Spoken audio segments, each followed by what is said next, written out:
right, we've got a winner in Nevada. Bernie Sanders with a crushing victory. The race is called immediately. New York Times, NBC News, etc. The lead is so large, it was no contest. As things stand right now, Bernie has 54% of the vote. Now, we don't know what the final results will be once all the precincts are in and all the votes are counted, but it is a massive victory. It's not close. Right now, at number 2 is Biden at 17%, nearly 40 points behind Bernie Sanders. Warren is at 3rd with 10%. Buttigieg is down at 8%. Then Steyer. So Klobuchar is nowhere to be found. All these folks, oh, well, you never know. Joe Biden's the most electable. Yeah, if you consider a 37-point defeat the most electable. So, but hey, out of all the races Joe Biden's ever been in, and all the different times, he's been running for president for 32 years. This is the first time that he has ever come in anywhere higher than 4th in any state. Isn't that amazing? So still, and he's like, hey, I came in higher than 4th for the first time, and I lost by 37 points. So if these numbers currently hold, but as we are live right now, Bernie Sanders already the victor in Nevada. So that means he won Iowa, he won New Hampshire, he won Nevada. You know what that means? We're rolling into South Carolina and Super Tuesday. South Carolina's next weekend. Guys, not only did he win the first 3 states, but this kind of crushing victory, if he really ends up with over 50%, you remember the last excuse that they used?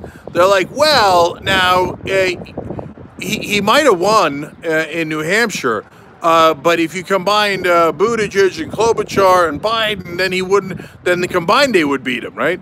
Well, in this case, if you're above 50%, that means you lap the field. That means if you combine everyone else together, he still wins. He still wins. So lapping the field ain't no joke, man. Over 50%. So it's over in Nevada immediately. He wins the state. We've got South Carolina next. My God, he wasn't supposed to win in South Carolina at all. And he's been closing on Biden from day one. And now Biden is wounded antelope. Okay, I love that saying. So let alone Buttigieg and Klobuchar. All of these folks now look like an afterthought. So it literally could not have gotten any better than this. Over 50% for Bernie Sanders, and the race gets called as soon as the polls close. So if he wins South Carolina, he is going to have such enormous momentum. In fact, South Carolina is, they thought it was going to be Biden's last stand, it's Steyer's last stand, but it might be everybody's last stand. If somebody else wins South Carolina, maybe they got a shot, they got a prayer of at least being able to say, hey, I got a shot on Super Tuesday because there's a lot of southern states and Texas is in there, etc. But Bernie already caught Biden in Texas. And now he's got a 14-point lead, a 16-point lead in California. In Nevada, it looked like he had a 19-point lead, and people are like, oh, no, that's crazy. You're not going to win by 19. But right now, as things stand, no, you're right, he didn't win by 19. Right now, he's got a 37-point lead. So I just can't say it enough. It doesn't get any better than this. Guys, remember when we whispered of a dream back in 2015 and 2016? And that's right, everybody's excited. And now, here we are. It's becoming a reality. We could have a progressive president. And now he's clearly the front runner.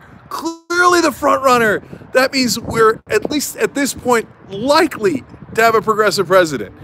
My God, the tears from the cable news hosts. Oh, they're going to drag me out to Central Park and raise my taxes by a tiny amount. Okay, can't wait. Okay, so let's go finish this strong. Wherever you are, go fight for progressives, fight for Bernie Sanders, make phone bank for him in South Carolina. I already did. Volunteer for him. Do whatever you can. Let's finish this. If we finish this strong, if we get South Carolina, we're rolling into Super Tuesday. Guys, Super Tuesday is 10 days from now.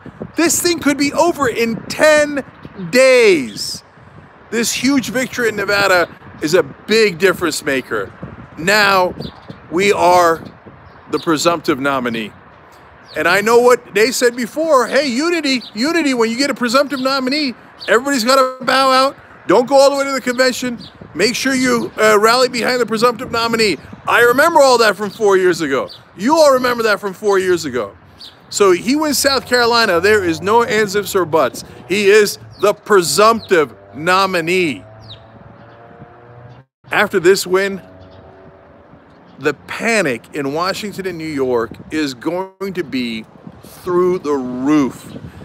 I mean, they're already throwing the kitchen sink at him, but they're going to throw the kitchen sink, the bathtub, all the upholstery, whatever they got, they're going to throw at Bernie Sanders in the next week to try to stop him before he wins South Carolina. But this is a runaway freight train. I told you Bernie could win. Look, I'll take one last credit. I'll leave you on this. One tiny piece of credit for me. In 2013, I told you Bernie Sanders could be president of the United States. Everybody thought I was the craziest guy in the world. And here we are, 10 days away from him potentially wrapping up the Democratic nomination. Holy cow. For all of you out there who believed, you were right to believe. For all of you out there who had hope, you were right to have hope. And here we are, 10 days away. Let's go finish super strong. Presumptive nominee, Bernie Sanders.